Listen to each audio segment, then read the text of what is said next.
All right. Jan Schorpion. First off, what a badass name. Thank you. I mean, it's awesome. So we were connected through our mutual friend, Dan Mastrodonato, a.k.a. Dan, your payroll man, as everybody knows him here in St. Pete in the Florida area. So I always take, connections quite seriously. I'm glad he put us in touch, and thanks for taking the time to come on here. Really quickly wanted to set you up, and then we're going to obviously dive in. But, he obviously Dan knows how to bring people together. So first off, shout out to you, Dan. I appreciate you. When you and I connected, I did a little digging, and I realized that you're not just any normal physical therapist from what I gathered, and I think we're going to dive into that. You're doing something pretty different here in St. Pete. You're the founder of St. Pete Physical Therapy, and you specialize in sports-specific rehab. And again, from what I gathered, and you can clarify, but it seems like you're bridging the gap between where traditional therapy ends and real performance begins. And I love that because I feel like you're bringing a lot more to what this thing is, what this realm is. You're also a dad, a husband, a multiple times Ironman athlete, a self-described movement nerd. Am I correct on that? That's correct. Yeah, I love that, movement nerd. I'm excited to dive in. Sometimes I don't know where to start, but you're originally from Belgium, and now you're here in Florida, so that's awesome.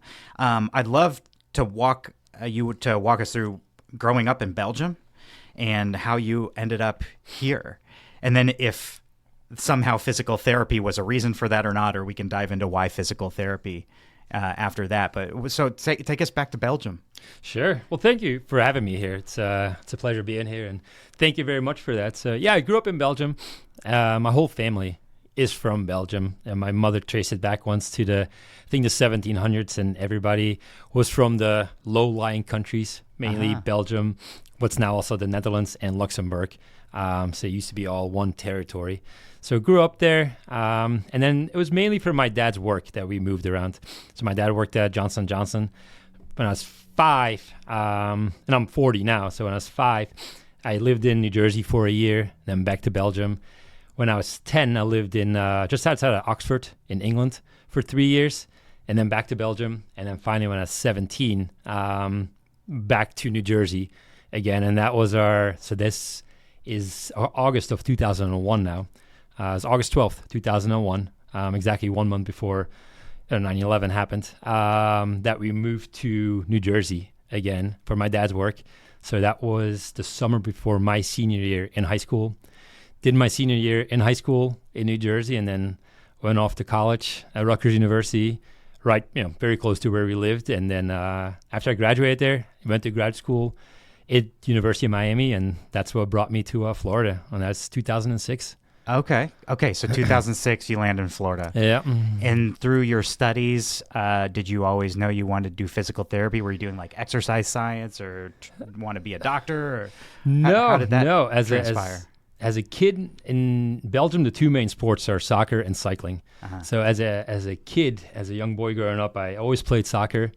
My dad wanted me to be a cyclist so bad, but as a kid, soccer was just easier to get to, and all your friends play soccer. So soccer was always my main sport growing up. And then my dream as I was growing up was to be a radio commentator for soccer games. You're getting closer right now. Yeah, so I still, till today, I prefer listening to sports games on the radio than watching them on TV. Really? It's something I can visualize it on the radio, and I just enjoy listening to it. So weekly, I listen to soccer games on the radio. I listen to, it sounds boring as can be, but I listen to cycling on the radio. That is during football surprising. season, I enjoy turning on the Bucks on the radio and listening to the game on the radio much more than I watch it on TV. So my dream growing up was always to be a sports commentator for radio, and then specifically soccer. But never really pursued it as I grew up, different things, but it was always very much into sports, always sports. Yeah. Played soccer, did swimming, did judo for a while, played some basketball, wasn't very good at that, but soccer was the main sport. And then as I went to undergrad, didn't know what I wanted to do, but I knew one thing. I knew I didn't want to sit behind a desk and do what my dad does and always in meetings and emails and on the phone. And I just wanted to be able to move around. Probably just the energy that I had and whatnot. Just wanted to move around. And one day, freshman year in a chemistry class, I overheard somebody talking about that they were a student athletic trainer for the Rutgers football team. And I did not know the guy who said that, but I recognized him. I knew he lived on the same floor as me in one of our dorms, so I knew he was a freshman as well. So I just approached him and I was like, hey, I heard you talk about this. What do you do? And he just gave me the information. And 2 weeks later, I was working for the football team. Oh, really? Became a student athletic trainer and did that for the rest of my freshman year, sophomore year, junior year, and then senior year. Did the same thing, but worked a little more with soccer rather than football. And that kind of, by doing that, so every day in the training room working with Division I high level athletes, and wasn't necessarily doing the treatments, but you're helping out with weights, you're helping out with some treatments, things you can do, and just being around that environment, it naturally exposed me to other professions in the rehab services. And I got exposed to physical therapy as well, and specifically to sports physical therapy. And that really enjoyed that. It was a different environment, right? It's you're in your own environment. You're not necessarily in the athlete's clinic. You're in your clinic, and people are coming towards you, and you're seeing a greater variety of conditions, greater variety of people. It's not just your high level athletes, but you're also seeing there's people in their 30s, 40s, 50s, hey, you name it, 70s, who are still staying active and doing stuff, and it's all at their own level. And whether that's every day they're going to the gym, or they're still swimming, or they're still running, or they enjoy kayaking, but as an athlete, as you stay active, things happen. The injuries occur, or little aches and pains happen, and I just enjoy that environment a lot. Yeah. And so then I decided I'm going to pursue physical therapy, and that's what took me to graduate school to get my doctorate in physical therapy. And then, along the way, always been in orthopedics and sports medicine, and eventually carved my way carved my path to opening my clinic in 2023. It was April of 2023, so we just turned 2 years old a couple of weeks ago. And congratulations. Thank you. And that's St. Pete Physical Therapy, and I'm loving every minute of it. Wow. Yeah. So it was all leading up to that. Yeah. So it's really the coincidence of hearing that one guy talk in the chemistry class about being a student athletic trainer, and that opened my eyes to that, because I wasn't aware of that profession whatsoever, didn't know what it all entailed, and that I was like, I could see myself doing this. And 16 years later, I'm still doing it, and I love it. That's kind of all it takes, isn't it? Is that one first domino effect. Yeah, whatever it is, what plants the seed. For me, getting involved in the world's largest computer graphics organization called SIGGRAPH, Pixar's there, Autodesk, Sony, DreamWorks, you name it. Going to a student chapter meeting, that one of my professors, who's now a best friend of mine, shout out to you, Zeb Wood, he changed my life. That one decision to go to that one meeting changed everything. Yeah, it allowed me to travel the world, my career. I met my wife through it. It's amazing. It's amazing how that can happen. And we often deal with high school athletes right now, or people who are in college, and especially as freshmen or sophomores. Hey, what are you studying? What are you majoring? It's like, it's very unspecific, and it's hard nowadays. There's so many careers you can have and paths you can go. And okay, if I want to, you want to enter the audio world, like doing this, like podcasting and audio. Like, what do you do in school? Like, how do you measure that? How do you find your way into that? And join a band. Yeah, I guess, but it's sometimes it's one connection, or it's a lucky meeting here or there, or it's knocking on a door. Hey, can I come see what you guys are doing? Can I just observe you in your environment? And sometimes it clicks, and off you go. And it's so often just about the connections that you make. Not so much, of course, sometimes you need a degree too for it, but it's sure. Even with that, you still need connections and get your foot in the door somewhere. Or exposure to that's a thing. Yeah, exactly. That, oh my gosh, I didn't know I could do X. Yeah. I just needed to hear it. Yeah. And that's an option. And now I think early on in education, we need to do better about exposing children to the potential of what the real world is, and trying to find their talents or their groove or what they're passionate about, and let them run with that.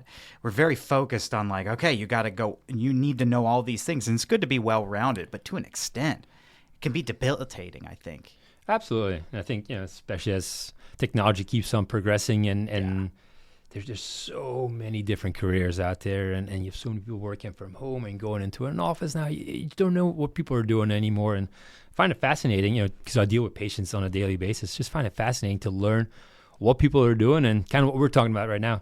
How did you get into that? Like, where did you learn this stuff? 100%. Where did you learn all these, your trade, what you do? And I find it so interesting. That's what I love about this and like my business in general, because we work with all sorts of businesses, and I got to understand, why do you do what you do? What do you do? And then, okay, now we can help you market it. But it's always fascinating, like popping into these different worlds. First off, should I be calling you Dr. Schorpion? Nope, I go by Jan. You don't like that? No. All my patients at our office, and I think most physical therapists are like that. We go on a first name basis. Okay. It's I'm just a regular guy who happens to do physical therapy. I may have a doctorate degree, but don't call me doctor. I'm here to help you. We're on a first name basis. We see patients on sometimes 2-3 times a week. Sometimes it's once a week. So we develop relationships, and I'm just a guy here trying to help you. I'm no different than you. You could help me possibly with what you know best, right? In your job and stuff. And I'm not going to have you call me master, I promise. Yeah, so no, just Jan is... that's weird for me. Jan. Oh, my gosh. But do you go by Jan? Just do people Some people call you? me that, and I'll answer to it, but okay. Jan is how we say it. You've but it's been all good. so polite to me this whole time. Just waiting for the right time to bring it up. This is perfect. Okay, Jan. Yes. Honestly, Jan Schorpion is even a cooler name. But yeah, I mean, also I was just talking to you about like a lot of the guests that we've had on this show. I've known for a while, and now recently I'm breaking into like, hey, this person's doing really cool stuff. I don't know them deeply, but I want to talk to them. And so here you are. So that's like, there's proof right there. Yeah. So I apologize, but I'm glad you're cool with it. No worries. Oh my gosh. First off, are your kids as passionate about like exercise and physical realm? Because for us, we're doing as good as we can about like making screens not a thing. My daughter loves books and loves being outside. So I didn't know how you're kind of balancing that with your children. Yeah, especially my oldest son. He's almost 9. He ever since he was a baby, he had a passion for a ball, right? So even as a baby, he was like playing with a ball, and then he started doing soccer shots, which I think is a great program for these young kids to be exposed to soccer, but in a very playful way. So we did that when we started when he was 2 or 2.5. Wow. So he loves sports. So he recently, a few months ago, decided that soccer was not his thing anymore, and it's all about baseball right now. So we're playing baseball almost every day and throwing, hitting, and he just loves it. He loves sports. Playing catch with your son, that's like the fantastic. Most classic thing. It is so classic, but being able to do it, and sometimes in the moment, it's just like, it's hot outside, don't really want to do it, but then you're done, you think about it at night when they're sleeping, it's like, that was fantastic. That was awesome. Forget about the pain that I have in my shoulder right now, but it was fantastic. Oh, yeah. My youngest son is active, but he's not so much into ball sports. He loves gymnastics, so he does gymnastics. He loves being in the pool. He can be in the pool forever. So my kids are very active. Yeah. I would have expected. When they were little, we tried to limit screen time as well. We still do, but as they get older, they just get more and more exposed to it. After school, they go to a rec center and they play video games there. So they're just exposed to it more. Can't fully keep it away from them, especially nowadays. But we limit them, but we make sure that every day that there's playtime, that we go outside, that they run around, and that they're being active. And my oldest son, who is very much into baseball, he plays Little League right now, and Little League is ending in 2-3 weeks, I think it is. And he knows that over the summer he's got to play a different sport, that we can't do the same sport year round. He's got to expose himself to other sports. He can kind of choose what sport that is. So I think he wants to do basketball over the summer. But as kids, it's so important they develop these motor skills in so many different sports. We don't need to be specializing at that early age. Exactly. Expose yourself to a variety of sports. And as they get older, then they can specialize more and figure out what they really want. So he knows that we can still play catch at home and stuff, but he's got to be involved in a different sport if he wants to do a sport. And it's also really important that they experience different ways and levels of engagement with a team and teamwork within basketball, or the different dynamic that it is in baseball or soccer. Yeah. Those are very different team dynamics, but ultimately working with a team. So that's important as well as like a developing child. First time he was on a team, he had a hard time learning about that, and that the coach, could make the rules on the field and stuff, and there's no longer mom and dad rules right on the field. And I think most kids have a hard time with that. And I was like, why do I have to follow his coach? You're not my teacher. You're not my mom. You're not my dad. But that changes as he matures. He's learning that, the coaches, they have the rules, and at practice you do what they're asking you to do. And, if at home we do something some way, but on the field it's different because the coaches ask you to do it.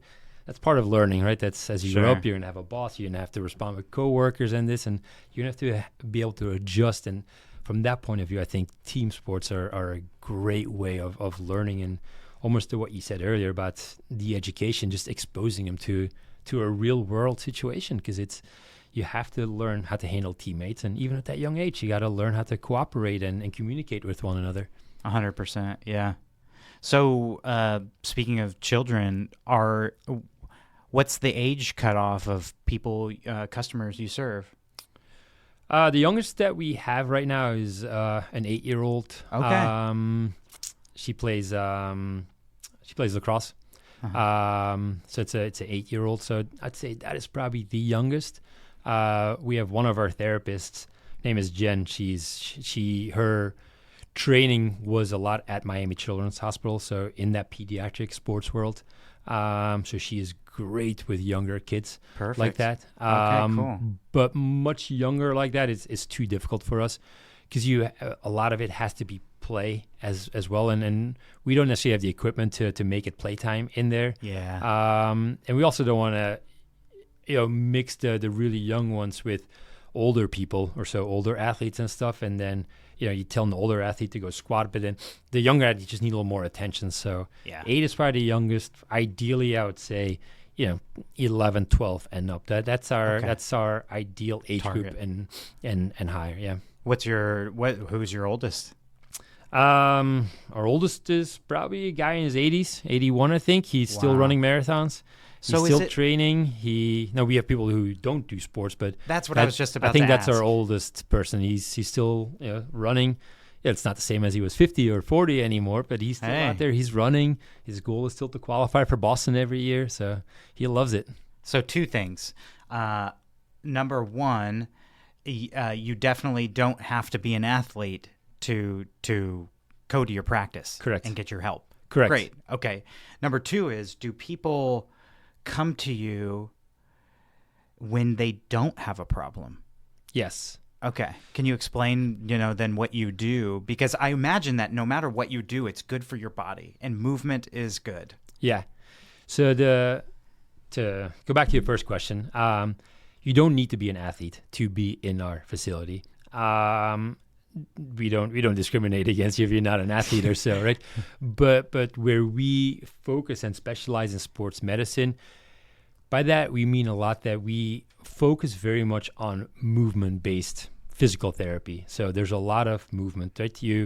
And I'm not talking bad about any other practice, but there's other physical therapy offices where they use more passive modalities, right? You may be getting hot packs, ice packs, ultrasound or so, and that's all fine. We just choose not to do that. If you come to us and you pay us for your time to be in there, then let's use our services, let's use our skills to help you get better, right? And that's helping you with movement patterns, helping you lift things, helping you feel better with what you can do, not necessarily laying on a hot pack or a cold pack. It's something that you can do at home, right? Part of physical therapy is coming to the clinic and spending time with us, whether that's 1, 2, 3 times a week, and being accountable for that time.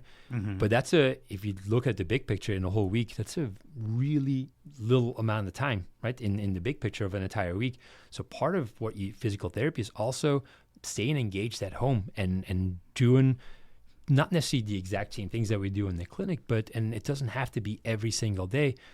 But just like, I don't know exactly what the recommendations are for physical activity, but you should be engaged multiple times a week in physical activity. And in the end, movement is good for you. Sure. Right? It's good for you. It's good for me. It's good for everybody. Movement doesn't necessarily feel good for everybody, or what they do may not feel good, but that not feeling good does not necessarily mean there's harm being done. Right. You can modify how you move. You can modify things, but everybody should find a way to move. And especially as we get older, whether you're an athlete or not, as we get older, we have natural aging processes that set in, right? We lose muscle mass, we lose bone density, we lose coordination, we lose some of our fast twitch fibers, so we don't act as quick enders anymore. Our balance starts declining. But that all happens naturally, but via exercise, right? Whether that's your walking, swimming, biking, lifting weights, yoga, Pilates, the list can go on and on and on. You start to slow down that process. And that process doesn't happen as fast in everybody. And it's different from individual to individual, but you start slowing it down. And you can start reversing that process. You can stay strong, right? And a 60-year-old who's strong, that may not be the same strength as when they were 30. It's all age appropriate, and lifting heavy is good if you're 30, but it's also good if you're 30 or 60 years old or 70 years old. But that heavy is not relative to what you can do, right? You and I, we can both be lifting heavy, but let's say there's a 100-pound difference in what we can squat. Doesn't matter how much that is. If it's heavy for you and it's heavy for me, then we're doing our bodies a favor. And it doesn't always have to be heavy. I'm just giving an example over here. Well, there's a lot of comparison that happens. It's not because you can squat, let's say 200 pounds, and I can only squat 100 pounds, right? That, pound for pound, you are stronger then, but it doesn't mean that 100 pounds means that I'm weak, right? If we start looking at what is that 100 pounds compared to your body weight or your frame or what's your background or how long have you been doing it, there's just so many different factors that play into it. Totally. So no, you don't need to be an athlete. We have plenty of patients too who come in there who have had low back pain for a while, or just people who work at a desk and have shoulder pain now, or kind of radiates into their neck, or had a surgery, but they're not necessarily involved in sports or so. Mm-hmm. They all need rehab. But we take it from a very movement-based approach. So there's a lot of moving parts there. It's like a full gym in there. Right? There's a lot of picture it like there's a lot of weights that are being lifted. There's a lot of weights that are being carried around. You're up on the floor, or you're down on the floor moving around. You may be standing up. You're stepping up on things. It's not everybody, but a lot of people work out there. It feels like a workout. I was just thinking that. Do you work out there?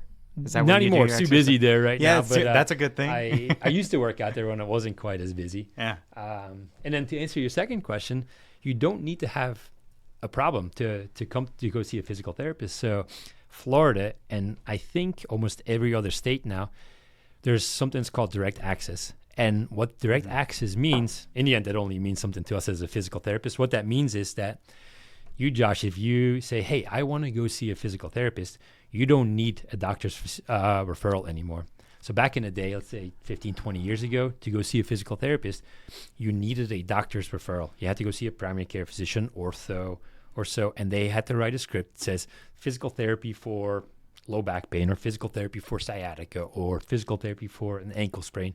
You had to take that to your physical therapist, and now they could see you. That's no longer the case. So you can come directly to us, and that doesn't matter whether you use insurance or not. It has nothing to do with that. So you can come directly to us. Insurance will cover it. But after 30 days of 30 calendar days, so today is April 22nd. If you came to us today, if you need to continue physical therapy beyond May 22nd, so 30 calendar days roughly, now we would need a doctor's referral on file. But the process becomes so easier. You have the access. Yeah.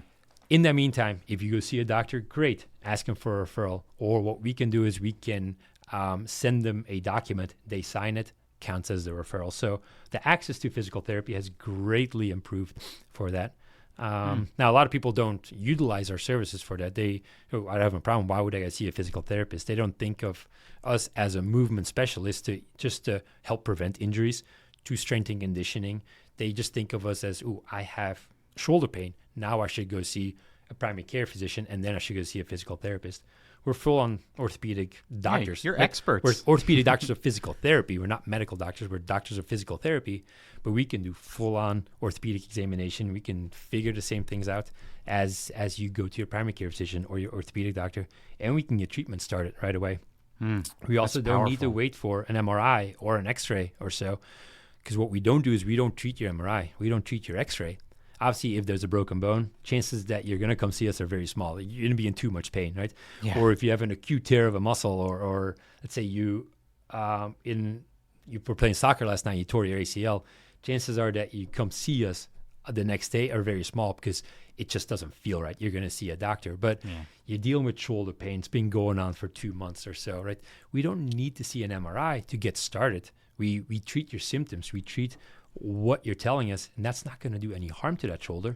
For most of the time, you've been protecting that shoulder. You've been, right? It can radiate into your neck. It can radiate. That pain can radiate on your arm. You've been protecting that shoulder. You haven't been moving as well. Let's just get it moving. Doesn't mean that we're lifting weights right away. Let's get some blood flow in there. Let's get these muscles moving a little bit. Let's get that muscle to start relaxing a little bit. And that goes down to the central nervous system, the brain, just to start relaxing that area a little bit so it's not so tense. And that by itself, over a period of time, can start decreasing pain. In the meantime, if you get that MRI or that X-ray, whatever is necessary, great, gives us more information, but we don't necessarily need it to get started. And then a lot of times people who've worked with us in the past, they've known us, they've built that relationship, they now trust us. Sometimes at the smallest thing they feel, I went running last night, the front of my knee hurts a little bit. Can you check it out? Sure, come on in. Right? Let's take a look at it. And they start using us for those reasons. But most of the time when people do it, they have worked with us in the past or another physical therapist or so, and there's a certain relationship in place already, and that's when people start using us. And of course, and that's what we want to spread the word to everybody out there, right? And we want to educate everybody on that's what we do. We're movement specialists, even with no problems. Just like you go to the dentist, you don't just go to the dentist when you have a toothache. You go once, twice, I don't know what your insurance allows, 3 times a year to just get your teeth checked out, right? I literally got my teeth cleaned this morning. There we go, right? and you go, and how good does it feel when you walk out? It's like, yes, no cavities. I did good again. Totally. Well, let's use a physical therapist and a sports physical therapist for that matter. 100%. Once, twice a year. Okay, let's do a full body check. Let's see how you're moving. Let's take strength measurements, right? And we have specialized equipment. We have force sticks, which are force plates. We have dynamometers that exactly measure your strength. Let's see how strong you are, and let's compare it to last year. Hey, your shoulder muscles, your rotator cuff, your quadriceps is throwing out a number 10% weaker than last year. What did you do? Like, I haven't been to the gym in like 6 months. Well, here's the result because of that, right? You're not getting younger. This keeps on going and going. It's going to get much harder to get that strength back. Let's get back in the gym, or let's work with us a little bit. We'll get you started again. Now you go to the gym. So from that point of view, almost see it as like a physical, we can certainly help you with that. And it's being ahead of the curve. It's being proactive. It's not waiting till something happens, because that's the thing about health. Yeah, that's I feel like is so missed. I mean, it doesn't have to be that hard if you stay ahead of it. Like I put on a little baby weight because of my 2 kids, and I just feel like I'm playing catch up, but I know that I'm going to get back to it and then just maintain my health. Yeah. And that's so much easier than letting it get bad and then having to climb this huge mountain. It's interesting that like health, like your checkups, like you do on your teeth, you go to your primary care physician to like make sure your heart's okay and stuff like that, but your physicality of your muscles, or how things are going, that seems like it should almost be part of a normal repertoire. It should be, but we're all brought up in this, I don't know, just with this mindset that we take that for granted. Yeah. Right? We take our muscles, our bones, our ligaments, our tendons, we take it for granted, and we just assume that it can just tolerate all this, and it can just tolerate all daily activities, right? And if we make it a little more specific to if we're going to a gym or we're playing, softball, slow pitch softball, or you're still running often, like you have to put strength back in. Walking, running, cycling, kayaking, you name it, rock climbing, you utilize your strength, right? You're utilizing your body, your muscles to move yourself forward. You're not building strength. Sure. Do you lose weight and can you look more toned from that? Sure. You're burning calories, like you're toning yourself. But that looking more defined doesn't mean that you've built strength. You have to put strength back into your body. And if you don't do that not saying it will happen, but the chances are significantly increased that if you don't strengthen those areas, that the stress going through those areas at some point starts catching up. Yeah. And now you start dealing with a little ache. Right? A little ache in the elbow or so, or a little ache in the hip and outside. Let's take runners, for example. A little ache in the outside of the hip. Before you know it, that starts going into your low back. Now you start changing your running pattern, the way you run. You start changing your movement patterns a little bit. Now the knee starts aching a little bit. And all of a sudden, that half marathon that you have scheduled, 40 days from now, it's like, ooh, I got to take a week off from running because it doesn't feel, because every time I run, I set myself back 2 days. That, taking a week off, okay, I feel good for a few days again because I took some time off. But now it's back and it's just a little bit worse. What do I do?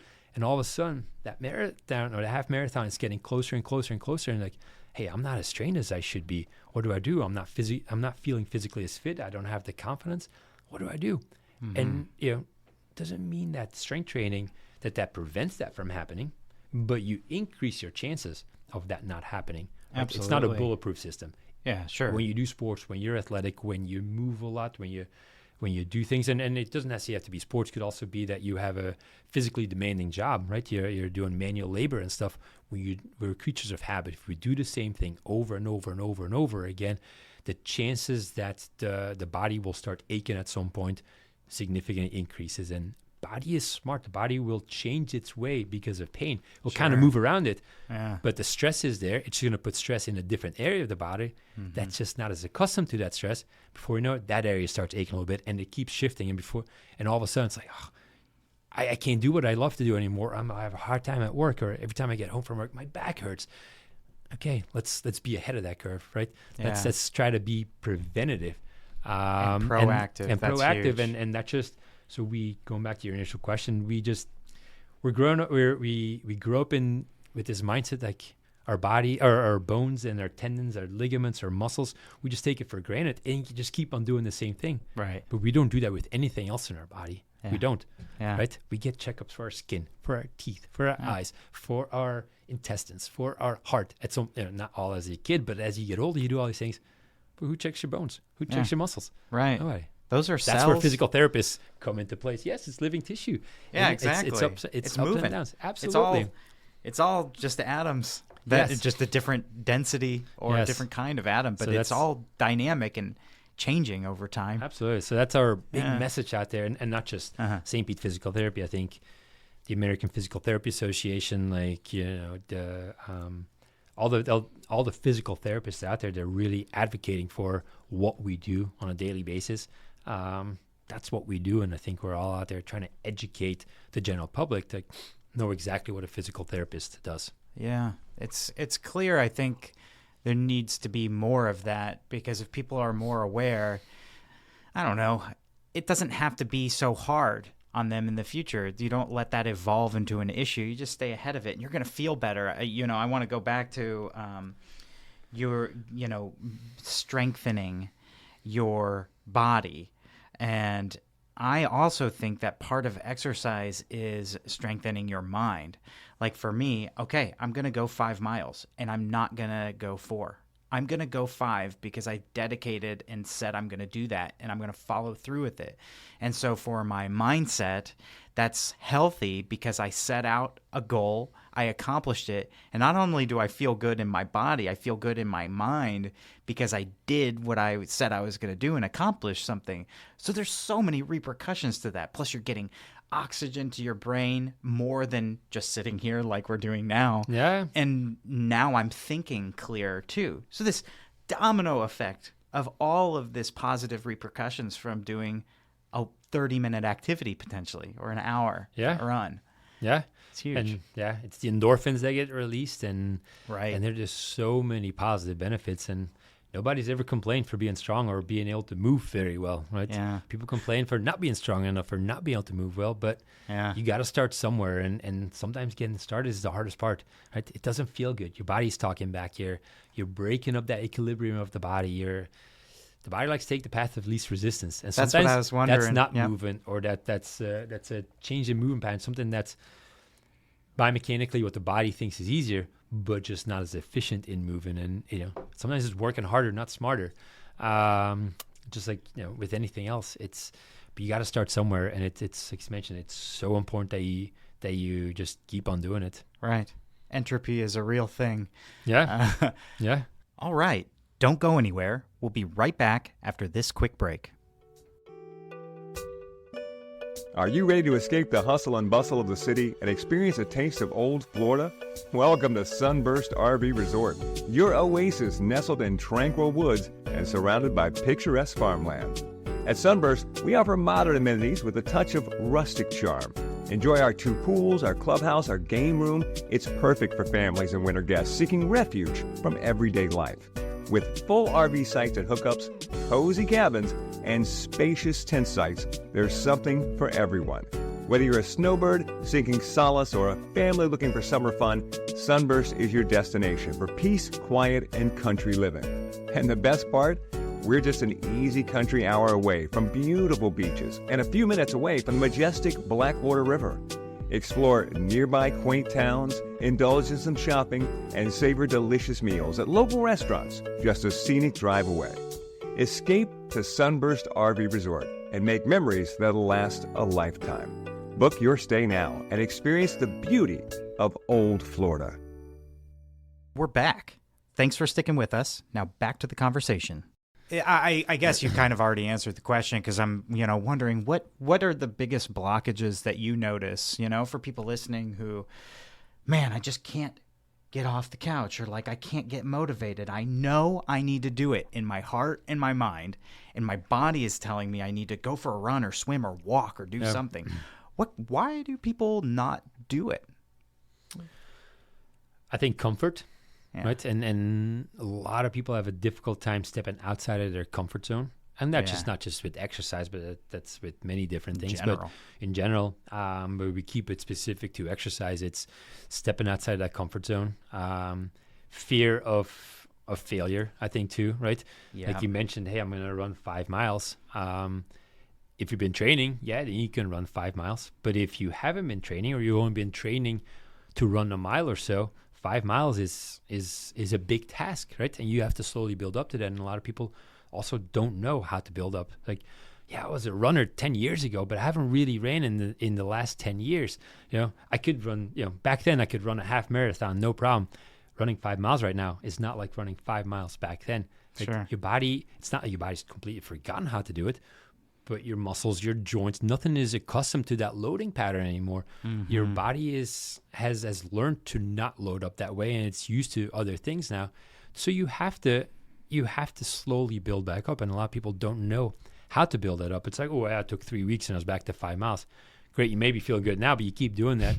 The work you put in now shows up 4, 5, 6 weeks from now, right? And that goes back to basic biology, where we have all our cells turn over. Every 30 days we have a few trillion cells that turn over, right? And every time a cell turns over, it leaves an exact replica of itself. And now that new cell is in place. But if that new cell can be a little bit healthier than the previous cell, we get better. If that replica is a little bit worse than the last time it turned over, because there's overload, it just doesn't have the recovery, can't repair itself, slowly you start declining. And that's why it takes 4 or 5 weeks for results to show up, right? Because of that turnover that happens, and it's a continuous thing.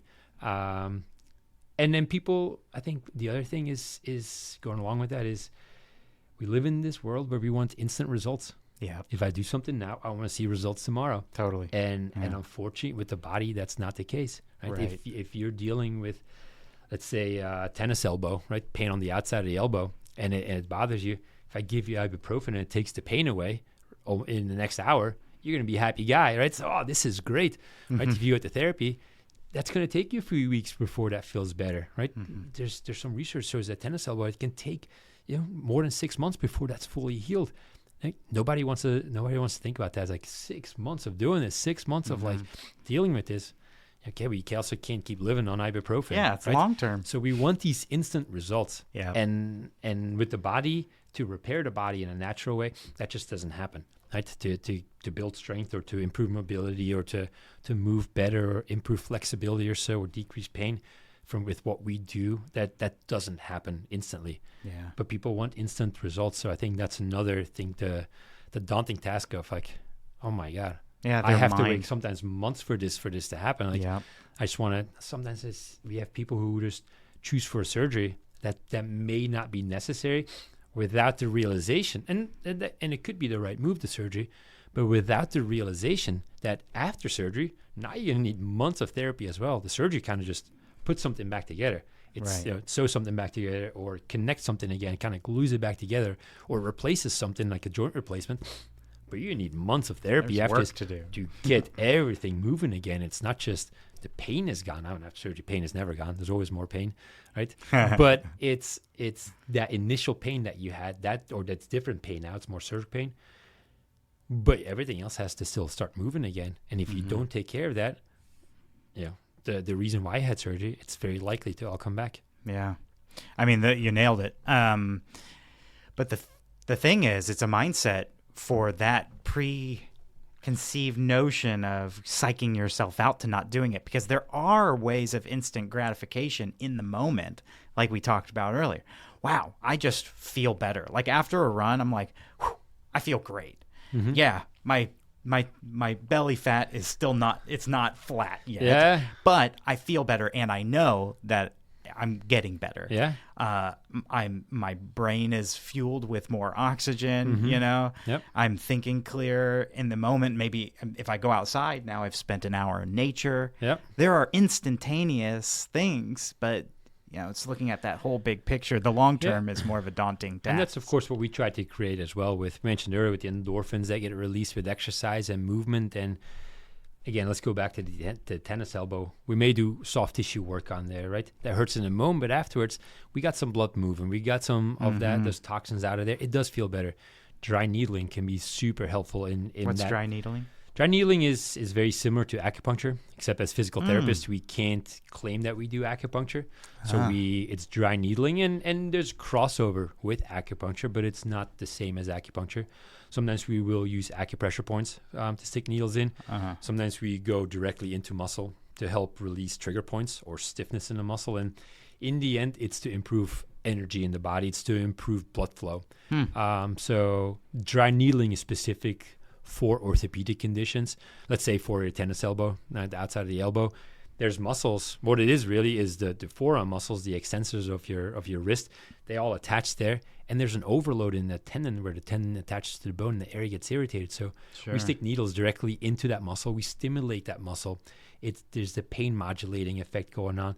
There's physiologically, we're creating changes in that muscle. There's blood flow improvement, and when you bring in new blood flow, that brings in healing factors, and the healing factors of the blood flow, the growth factors, they start repair the cells at the cellular level. Now we go back to that cell turnover, and we can start improving that turnover of the cells, a healthier cell, and that starts the healing. But back to instantaneous results like dry needling. So from that point of view, it's helpful. But also if we can help reassure you, sure, your elbow hurts, but we can do this and this and this exercise, stuff you didn't think was good for it because it hurts and you're worried it's going to hurt you more. Hey, I feel good. I did some of these exercises and I can actually tolerate it.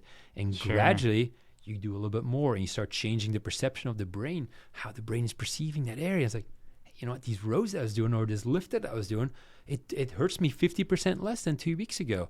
I can do this now. I can start doing a little bit more. Before you know it, you're doing things again that you were afraid of doing. And why are most people afraid? It's because it hurts and we shy away from pain. And there's good pain and bad pain. I'm not saying push through the pain. I'm not claiming that. It's not no pain, no gain. No pain, no gain is not necessarily applicable. But pain is not always harmful. Pain is sometimes just our bodies telling us, hey, this is going on. And we can modify what we do so you can still do things. And very often just that assurance makes people feel better already. Totally. It's like, okay, I don't need to stop doing this and this and this. And all of a sudden I'm not doing anything. And it just, my elbow just hurts. What do I do now? There's things we can do. Yeah, things you can absolutely do. And that's part of, so the psychology behind it is part of what we do, but also just to reassure people that it's okay to feel something. It doesn't have to be completely pain-free, but we have to, within reason, of course. Yeah, I'm thinking about my yoga practice, and like you can get into a stretch, and once you start to hit a particular amount of pain, okay, you should like chill out there. Sure. But there's a healthy amount where it's like you're getting a good stretch and now you're increasing the blood flow. After a yoga session, I feel like a new person. Oh, you feel great. It's unbelievable. Yes. If people underestimate yoga or have a preconceived notion in their mind about what yoga is, go and do it. It is. I'm like the biggest fan of it. Yeah, it's I'm a big fan of it. I don't do much of it myself. I've done it in the past, but I don't do it consistently. But I'm a big fan of it. It's great, and it's if you hard. can do it. There's nothing easy about it. Have you ever done hot yoga? My wife loves it, and she does it every single week. Okay, so she's in shape then. Yeah, and she loves it, and she comes home and she is like drenched. Yeah. It is a workout. Oh, man. It's not just standing there and holding a stretch and a poses. It's a workout. It's not intense. easy. Oh yeah. I used to train for hockey. Hot yoga is by far the hardest exercise I've ever done. I thought the first couple times I thought I was going to die. Yeah. It was like a 90-minute session. I just had to go into child's pose because they're like, look, it's going to be intense for this first couple times. But then after 2 times, I didn't have to go into child's pose. I didn't have to take a drink of water, although I think I sipped on it. But it's like I could just get through 90 minutes in a friggin' sauna doing a hard yoga flow. And that was empowering. Again, it's all about over time, empowering yourself. There's so much to it. It is. And what you mentioned there is so correct. Our bodies can adapt to so many things. Yep. Our bodies, it's an incredible machine. Have you heard of Wim Hof? Oh yeah, the breathing method. Yeah. Oh yeah. Oh my gosh, that guy can run a marathon in shorts in Antarctica without shoes. Yeah. Climb Everest or whatever. Yeah. And part of it, of course, is the mental training and that comfort zone that we talked about, but just gradually overloading your body to within reason and then allowing it to recover, because that's so important, right? Again, when it comes to rehab or just strength training or sports, the recovery is so important. There's a reason why your top athletes, LeBron James, Tom Brady back in the day, you name all these top guys, why they spent probably millions of dollars on recovery services outside of their practice and in the team facility. And I don't know about you, but I don't have $1 million laying around to. I wish. I know that'd be Not awesome yet. to do that, right? But in the end, our bodies function the same as his body. Right. Sure. Right. He's got qualities that I don't have, right? The genetics and strength and everything, and he's gifted at what he does. But in the end, he has the same muscles that I do. He's the same bones that you do, right? Yep. We have the same organs. We have the same brain. Like, it functions in the same way. It just functions in a different capacity. And that's why he's who he is. I'm talking about like LeBron James or so. Sure. But they spend so much money in recovery services because we have to overload our body. We have to expose it. And then the recovery happens. And that's nutrition. That is sleep. That is, yoga. Or stretching, massage, physical therapy, cold immersion, saunas, red light therapy. I mean, again, there's so many services out there that can be used to help improve blood flow and help stimulate the growth of those cells and the muscles and the response to the body. And you do that in the right way with building, and recovery, building, recovery. And it's amazing what the body can become. But that takes time. You got to have... Certainly. You have to be able to look... it's like building a business. You can't build a business... Just about to go there. Looking with a short-term vision. You have to be able to have a long-term vision, right? You got to be able to see 10 years ahead. Because if you don't, sure, you need short-term goals as well. But if you can only see the short-term goals, I mean, you're going to fail. Right? Exactly. Because you don't see the changes that you want to see. I don't see my bank account growing enough in the short term. I hope in the long term it will. But it just that's the same thing with your body. You got to bank it and you got to improve it. I think the analogy of the business, you beat me to the punch there, because also you can think about it like in drugs or something like that, where you're shooting yourself up with steroids, and maybe in regards to a business, I shoot it up with something for this short boost, but then is that sustainable for the long term? And actually, I'm not getting as much out of it. Maybe steroids is okay or whatever. I don't know, but that's my analogy for now. But you get my point. Is that what is sustainable long term that's going to keep you going? What's going to grow, and what you can work with on a long term basis? Yeah, and it's so individualized as well, right? That could be different for you than it is for me, and it's a bit of trial and error, and it doesn't mean because it works for you that it should work for me as well, or vice versa. It's you gotta a little bit find your own path with that as well. But there's something out there that will work for that will work for you.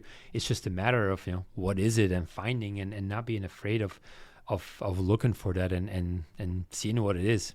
Totally. Just like children, exploring what they want to do. Exactly. Kind of rounding out our conversation. Yeah, absolutely. Well, you clearly know your stuff. I'm going to challenge you a little more, but these are going to be easy, hard questions at the same time. This is a point in our format in our episode called the rapid fire. That was extended. So I'm going to ask you a series of questions. I ask most of the guests to see the common threads and the differences. Okay. And you keep it short, but if you want to elaborate, all good. You just lose points. Yeah. Okay. All right. Keep it so short. we're going to start. What is your biggest source of inspiration? Podcasts. Oh, yeah. I listen to a lot of podcasts. Yeah. What's your favorite podcast? Do you have I listen.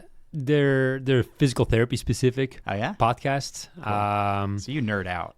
I nerd out on it. I love and I know you told me not to expand too much, but I love you're the good. business side of it and the customer service side of it, and just seeing the involvement in this industry, particularly 10 years ago to now, how things have changed and then what's necessary and how we view it. And I just love the business side of it. Yeah, I mean, we were so wrapped up in the actual work that we didn't get to expose the business side a little. But customer service, I mean, the customer and you're like physically there and touching them or working with them. That is like everything with your particular industry. For us, okay, we can work on your website remotely. I never actually have to shake your hand. I always do or go there, but for the most part, we don't have to touch anybody. Sure. But you're in physical proximity, so that adds such an interesting dynamic to the business. Yeah. But also probably keeps it really exciting because you see them and you're interacting with them on a daily basis. Yeah, and it's about the experience that people have, right? From the minute that they call us the first time till they walk into our office the first time. And if you ever come to our office, it's a new building. It's a very modern building. Lots of daylight in there. You'll meet nice. Stacy at the front desk. She's the one that you most likely talk to on the phone as well. It's like, she knows your name right away when she comes in, right? It's a wide open. There's no sliding windows or so. It's an open environment in there. And part of it is, okay, for a lot of people, let's say you're in pain.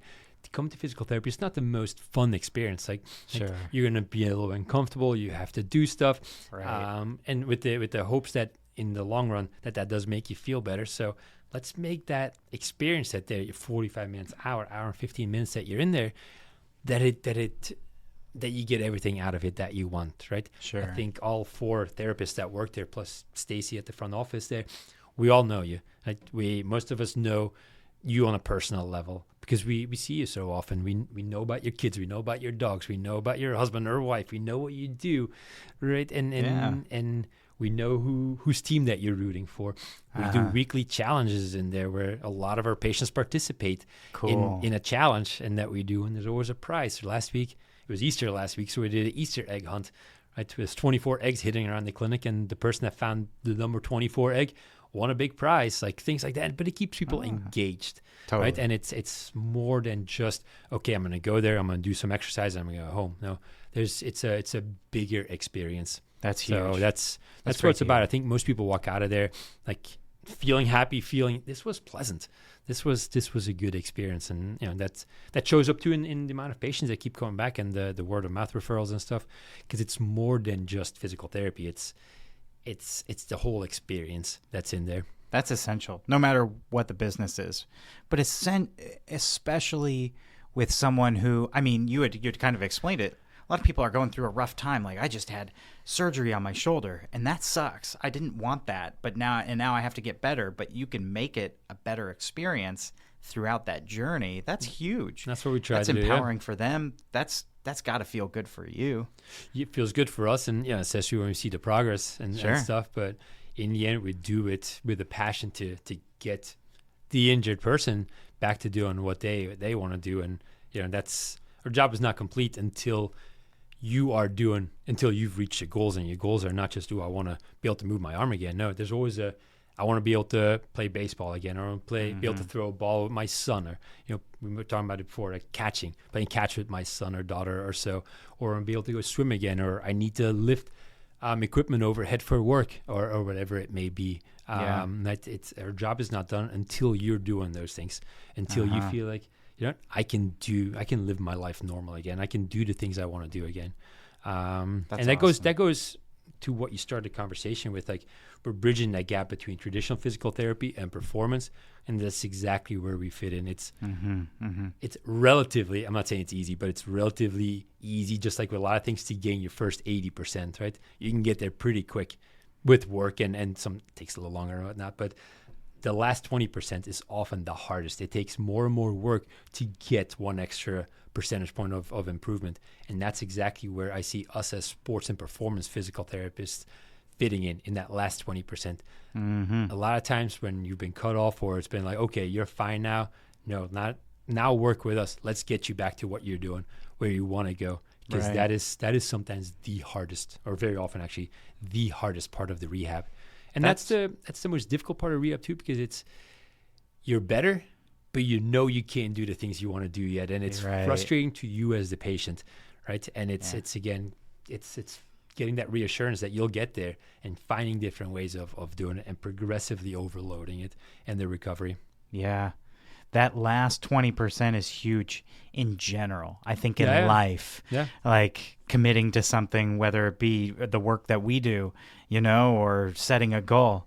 It's usually the case that last 20, even 10% is really tough. And to get through it, that's what defines people as average or above average, in my opinion. That's where all the change is made, and the distinguishing happens. And that's just where there's a need in our world in physical therapy for that. It's a big gap that's just not being bridged. Oftentimes people run out of insurance benefits and stuff as well at that point. So people are like, well, my insurance doesn't cover anymore. Well, it doesn't mean you can't do physical therapy. You just can't use your insurance for that, which is just a discount plan for physical therapy. Sure. Right? It's not that it covers you in case of an emergency with physical therapy. Just you're getting a discount for a certain time doesn't mean that there's no access. We see plenty of 40% of our patients pay out of pocket, so we don't take. Okay. We work with a lot of people who don't use their insurance, but because of that reason. It's because that there's so much need for that last 20%. Like you mentioned, in so many things in life, that is the hardest, right? Oh, yeah. And you get from 80 to 90, from 90 to 100. That's even harder than the 80 to 90. It takes more and more work, and it's just easier. Whether you're talking about business or health or building a house or you name it, like it's just easier if there's guidance with that, and if somebody who's skilled in that and knows what they're doing, they know how to put the finishing touches on that. Totally. So that's my fault with the rapid fire. No, let's go on. That's my bad. Short answers from but now on. It's all good. No, that was really important because there's stuff that we touched on that I wanted to in this. So, all right. Do you have a favorite book? Don't read a whole lot. You listen a whole lot. I listen a lot. No, I'm going to say no. Okay. I don't. Nothing that comes to mind right away. Comes to mind. Okay. Well, let me know, and I can always pop it back in the show notes. Okay. This might be easier or harder. You can listen to one musical artist or album for the rest of your life. What's playing? Oh man, now you're catching me off guard here. That's kind of the point. Those are hard because it sounds terrible. It sounds boring, but I don't listen to a whole lot of music. Really? No, I'm in the car. Most of the time I'm listening to podcasts or just soaking it again, in. like I mentioned earlier, I love just listening to sports games on the radio. I find it very, very relaxing. That's in awesome. the car, I can turn on a baseball game and listen to it on the radio, and I find it very relaxing. Okay. Favorite artist? Man, I'll have to come back to that. Okay. I can't think of one right now. And there's no wrong answers, by the way, Yeah. in rapid fire. I've stumped the guest here, and that's Sure good. have. No, that's all good. Okay. This one might be easier. You can spend one day with someone, anyone, dead or alive. Who's that person? I'm going to say my wife. Okay. It's, How nice. And really short, the reason why is for anybody who's got kids, like under the age of 10, like multiple kids, life is just so busy, right? You're always involved. She works full time. I work full time. When we get home, the kids are there. It's nothing against my kids, but it'd be great to just spend the day, just Totally. like we had before we had kids and everything. That'd be fantastic, I think. I love that answer. So, yeah. Last night, my wife and I were on the couch and just finally got to sit down. We just looked at each other and we were like, it's just non-stop. our eyes are open, it's 100 miles per hour until the eyes are closed or that moment on the couch. But usually my kids are a couple years older than yours, but it still feels like that sometimes. It's just like, oh my gosh. After school, they got sports practices and you got to take them there and you run around, and then somewhere they got to eat. They have homework to do. You still got to clean their lunchbox for them today and get them ready again for tomorrow. And be nice to do something for yourself too. No kidding. No so kidding. It's my wife. Awesome. Well, shout out to your wife. Hopefully she listens to this. I'll make her listen to it. Okay. All right, last one. How do you define success? I think success for me at this point in my life is when my team at my work is happy, when I see that they're thriving, and when I can come home and I can spend that time with my wife and my kids. Turn off business because I know that the team is thriving. They're happy. They're not necessarily looking at it. It is a job, but they're not just looking at it as just a job because they love what they do, right? And the customers are happy, and I can go home and spend that time with them. And even if it's for an hour, just like turn off work, knowing that everything will be okay. At this point in my life, that's success for me. I love that. I feel the same. Yeah. Great. You made it through rapid fire. Good job. Fantastic. Although I look forward to like an email like, oh, I forgot about this book and I listened to this artist on the way home, and I'll pop it in the show notes, even if it's a month down the road. Sounds good. It'll hit you in the shower or somewhere random when you're working out. All right. Well, this has been awesome. I like to close it out. Number one, I want to know where St. Pete Physical Therapy is in the next 5-10 years. What's your plan? Where do you see yourself? Team growing? More locations? I think right now the goal with St. Pete Physical Therapy is to keep it at one location. More is not always better. Agreed. Like I said during the rapid fire, success at this moment is making sure my team is thriving and opening another location and more therapists and keeping everybody happy and maintaining that same culture. I don't know if that's in my plans right now. If I just look at the financials and stuff, that'd be great. But again, that doesn't define it all. There's a lot that comes along with running the business, as you know, and the finances and just keeping everything in order. My hands are pretty full. I am looking on expanding in our current location that we are. I would love to add in like a strength and conditioning facility in there. So cool. That makes really sense. For strength and conditioning. To keep the physical therapy and the strength, because we train a lot of athletes just who have no injuries, just strength and conditioning for sports teams and stuff. We do that quite a bit to keep those separate and have a dedicated space for that. So if I look in the long run, that's what I see happening. Okay. And not necessarily a second location.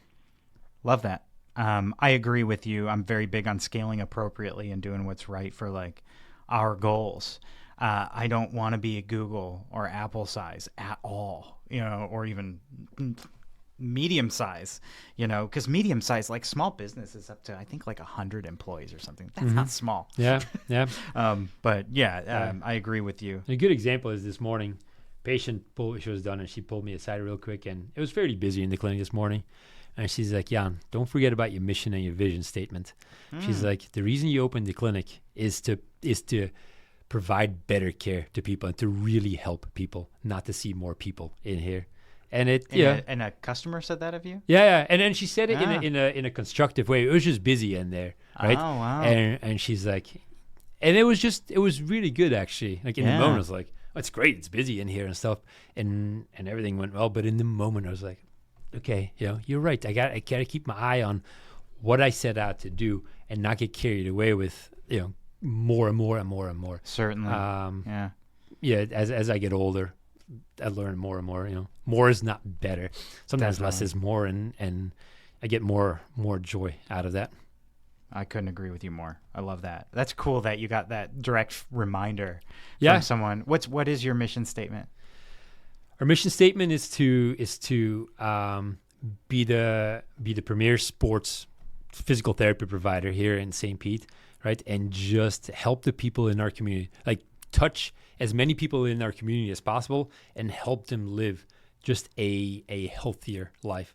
And healthier, I'm not talking about, we're preventing heart attacks and stuff. Like, I'm talking about that people can move better. That people, when people are doing something with their grandkids, or they're asked to go on a bike ride, or they're going on a cruise or a vacation, that they can be free and do the things they want to do over there.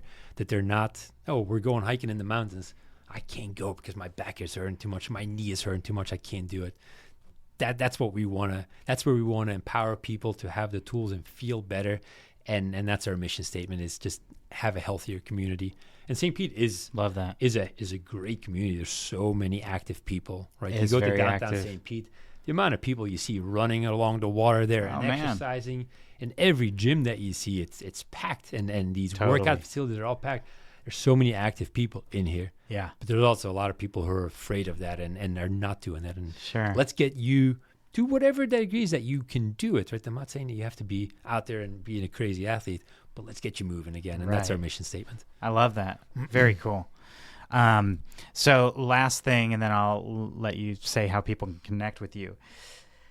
Maybe this advice can be more catered towards long-term advice on like staying active and pain-free long-term, but overall it doesn't have to be that. It could be business or life advice.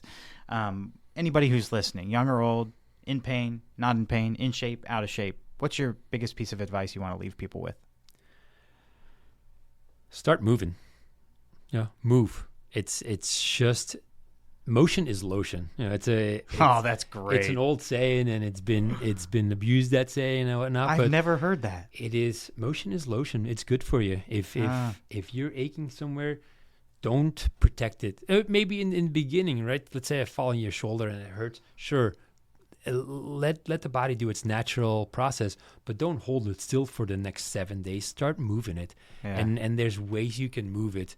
In very appropriate ways that will help reduce some of the pain. That doesn't mean you have to start lifting weights right away. That's just moving it. But start moving. If you're dealing with stiffness, start moving. Start doing mobility work. Mobility is very different than stretching.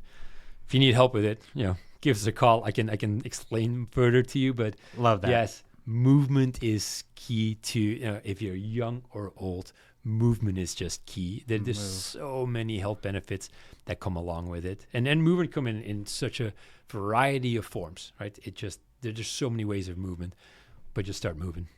Love it.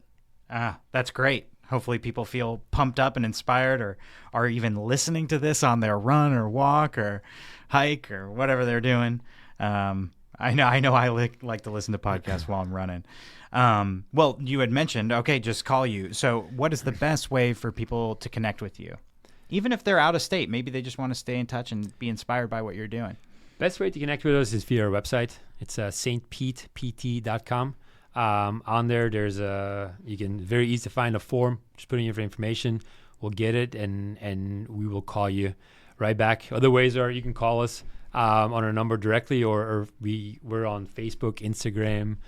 We're on all the social media networks as well. But the easiest way is via our website. It's just set up to make it very easy for you to quickly put in your name, number, contact us. That's the easiest way. Awesome. And I'll make sure to put that in the show notes so that people can easily click on that. Jan, thank you so much for your time. I got that right, yeah? Yes, you did. Thank you very much for having me. This was awesome. Love it. So much appreciated. Yeah, thank you. And, that's a wrap on this episode of the Naaman Creative Show. Remember, if you enjoyed this conversation, make sure to absolutely destroy that subscribe button. Smash it until you can't smash it anymore. Just make sure you don't miss an episode. And that really helps us to tell people that, hey, or tell Apple Podcasts that, hey, we like this podcast. If something in this episode spoke to you, go ahead and share it. Send it to a friend, post it on your story, or drop us a message, an email, info@naamancreative.com. We love hearing how these stories and our guests are resonating and sparking new connections with you. And if you're listening and you've got a story of your own, or you know somebody who should be on this show, reach out. We're all about community, creativity, and growth through these real conversations. So until next time, stay curious, stay kind, and keep moving.